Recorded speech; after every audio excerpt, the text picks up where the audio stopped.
Nonviolent resistance, or NVR as it is known, is an approach that was developed to help parents resist difficult, problematic, violent, self-risk behaviors by children and adolescents through a manifestation of decided presence and the rigorous prevention of escalation. These two elements are actually derived from nonviolent resistance as a social political doctrine, okay, because nonviolent resistance, okay, as shown by its major exponents like Martin Luther King and Mahatma Gandhi, works not by throwing things at the opponents, but by sheer manifestations of decided presence that say, we are here, we'll stay here, we won't budge. In addition, nonviolent resistance is not only rigorously nonviolent, is also geared to the prevention of escalation. There is a very conscious avoidance of any offensive behavior, of any humiliation of the other camp, of the adversaries or of the oppressors, in order to lead to a splitting of the adversary camp so that more and more people in the other camp say, hey, these fellows are right. They are the moral side, we are the barbarians. We are utilizing violence, they are strictly nonviolent. And so by this means, okay, the nonviolent camp, the camp that utilizes nonviolent resistance, in spite of the fact they don't use physical force, on the contrary, they can prevail.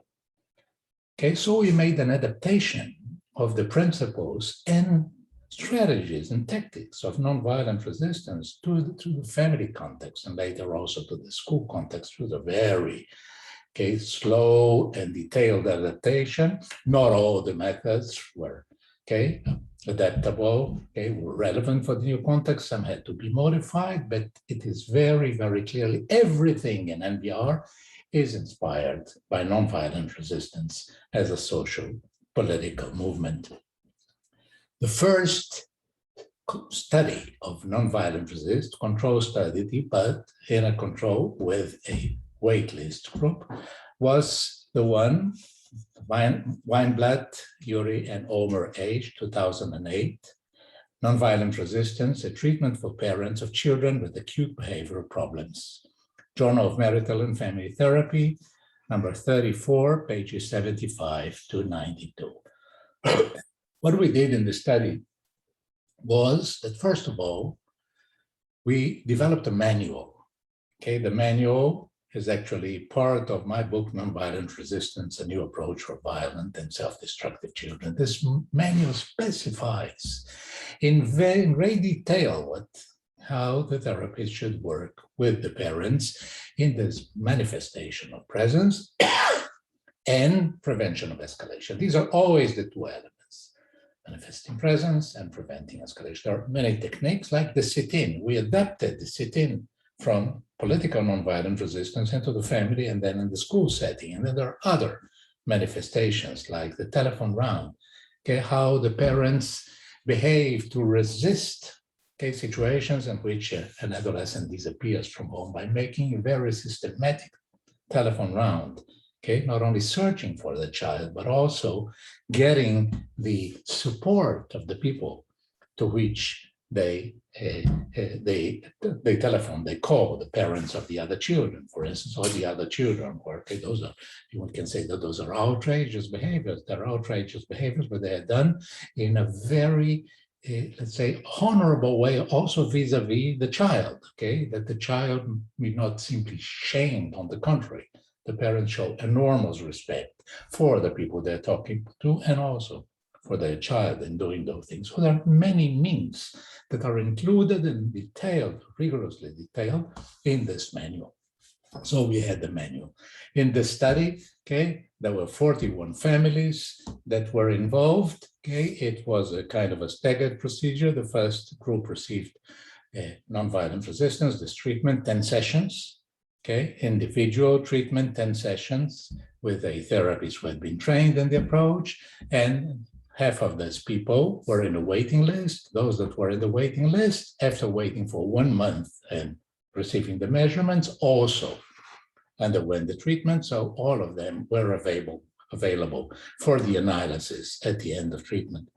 We wanted to see if the implementation of this therapy would change the perceptions and the behavior of the parents and the problematic behaviors of the child. For the child, we use the child symptom checklist, which is the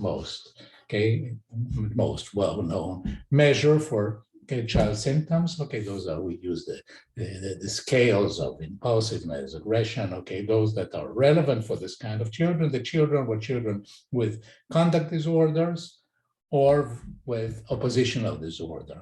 So those are the two resistant oppositional disorders. Those were the two categories, the main categories. There were also some cases of very impulsive and disruptive children that would not, but those were the minority. So those were the main categories of children in this study. And what we found, and we also measured for the parents, we measured parental helplessness, we measured their ability to avoid escalation. We measured also their readiness to perform what we said positive gestures of caring for the child. We wanted to see if by through nonviolent resistance, the parents would become more able to express their positive care for the child. And so we found, first of all, we found a significant reduction in symptoms in the symptom checklist in all the relevant scales, very pronounced. We found a clear reduction in parental helplessness and parental stress, which is very important because for these parents, life can be very difficult. We found a better capacity of the parents to avoid escalation. They implemented the methods we checked. They really implemented the steps of nonviolent resistance that they learned. And we found a very clear positive progression in the positive initiatives, positive gestures, caring gestures that the parents did towards their child. So this was our first study about NVR.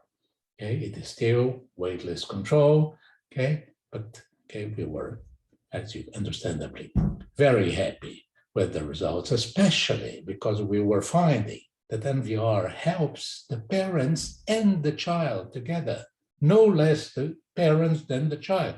This is an important element in NVR. That's why we succeed also in creating good alliances with those parents.